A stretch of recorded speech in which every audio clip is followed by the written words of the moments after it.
Nous sommes tous tombés sur des vidéos prétendument de possession démoniaque, où une personne crie et présente des mouvements involontaires, où ses membres se contractent à tout moment, où son dos se cambre vers le sol en direction ventrale, la mâchoire se tend, entre autres affections. Bien que cela paraisse incroyable, beaucoup de ces cas ne sont pas simulés. Ce qui se passe, c'est que l'ignorance est exploitée, car dans la majorité des situations, cela est causé par une simple bactérie pouvant générer un scénario pire qu'un démon.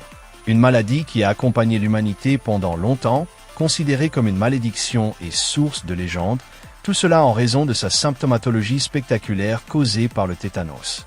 Et pour couronner le tout, elle affecte de nombreuses espèces de mammifères, les plus sensibles étant les chevaux, les porcs et l'être humain. Il s'agit d'une bactérie de 6 micromètres de long, appartenant à une famille très redoutée, les Clostridium. Ce sont des bactéries à gram positif, anaérobies strictes, qui produisent toutes des spores, leur permettant de survivre de nombreuses années dans l'environnement. En effet, les spores du tétanos peuvent rester latentes et rester infectieuses après 40 ans. Elles sont omniprésentes dans le monde entier, surtout dans les régions tropicales avec beaucoup de matière organique dans le sol. Autrement dit, les endroits avec de la terre sont les principaux foyers, les zones rurales ayant une incidence plus élevée que les villes, car leurs spores y sont présentes, les bactéries végétatives non, car ces milieux contiennent de l'oxygène. D'autres endroits où on peut les trouver sont la poussière, la salive, surtout chez les animaux qui ont tendance à manger par terre ou à la lécher, et les excréments, en particulier dans des lieux comme les écuries, où une grande partie de ces bactéries est éliminée par cette voie.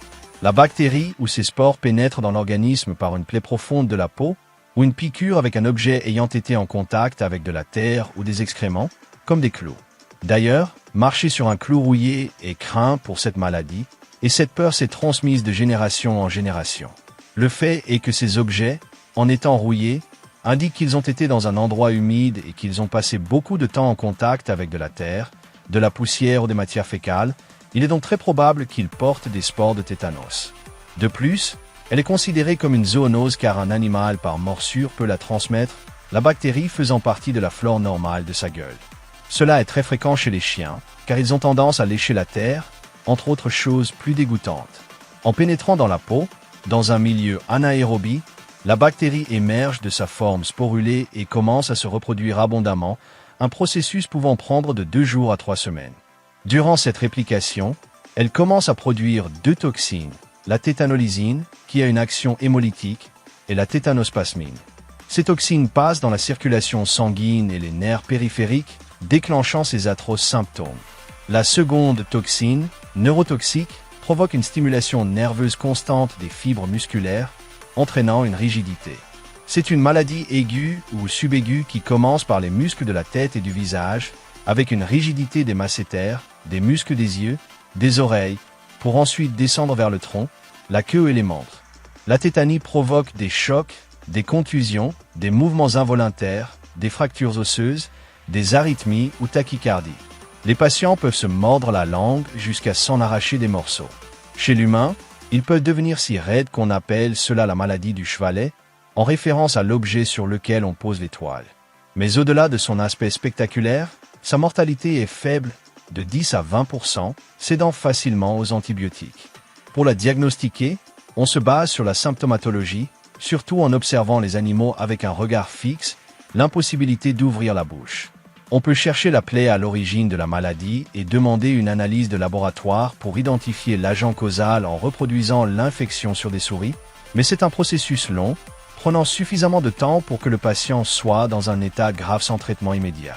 On administre des antibiotiques pour combattre les bactéries de manière systémique, car un traitement local ne peut atteindre leur localisation, et on applique une antitoxine tétanique produite à partir du sérum immunitaire d'animaux inoculés de manière contrôlée contre la toxine, afin d'aider à la détruire. On administre également des anti-inflammatoires, des analgésiques et des anesthésiques, ces derniers étant très utiles pour relaxer ou sédater le patient, éviter qu'il ne se blesse en essayant de bouger, détendre ses muscles et diminuer la fréquence cardiaque. Une autre condition est qu'une tétanie peut aussi survenir chez les mères allaitantes, très fréquemment observée chez les vaches laitières, due à une hypocalcémie causée par la perte de ce minéral lors de la production de lait. Pour la traiter, on peut administrer du calcium par voie orale ou injectable selon la gravité, et pour la prévenir avant la mise bas, il faut augmenter la quantité de calcium dans leur alimentation. Pour prévenir son origine bactérienne, il est nécessaire de mener une campagne annuelle de vaccination contre ce Clostridium, car l'immunité se perd avec le temps même après avoir survécu à la maladie. Il faut maintenir les lieux propres en retirant tout objet tranchant ou pointu et éviter l'accumulation des excréments en les nettoyant au moins une fois par jour, surtout chez les animaux de production. Si des animaux se blessent avec un objet, il faut désinfecter les plaies avec de l'eau oxygénée. Méthode efficace pour empêcher l'activation des spores. Elle est considérée comme une maladie professionnelle dans la plupart des cas, où non seulement les personnes travaillant avec des animaux sont vulnérables, agriculteurs, bergers, vétérinaires, vachers, etc., mais aussi les ouvriers, jardiniers, paysans sont en danger de la contracter. Il est donc nécessaire d'être prudent et, en cas de piqûre par un objet, d'appliquer immédiatement de l'eau oxygénée puis de consulter un médecin. Une maladie que dans l'Antiquité on associait à un sortilège ou une possession, très dangereuse tant pour les humains que pour d'autres espèces, et qu'il faut prévenir par de bonnes pratiques d'hygiène. Voilà ce qu'est le tétanos. J'espère que la vidéo vous a plu. Si c'est le cas, n'hésitez pas à mettre un j'aime et à la partager pour faire connaître cette chaîne à plus de monde.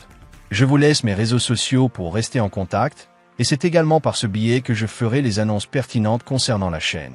Si vous êtes nouveau ou nouvelle, je vous invite à vous abonner et n'oubliez pas de laisser un commentaire ou toute question que vous pourriez avoir. Merci beaucoup d'avoir regardé cette vidéo. À bientôt.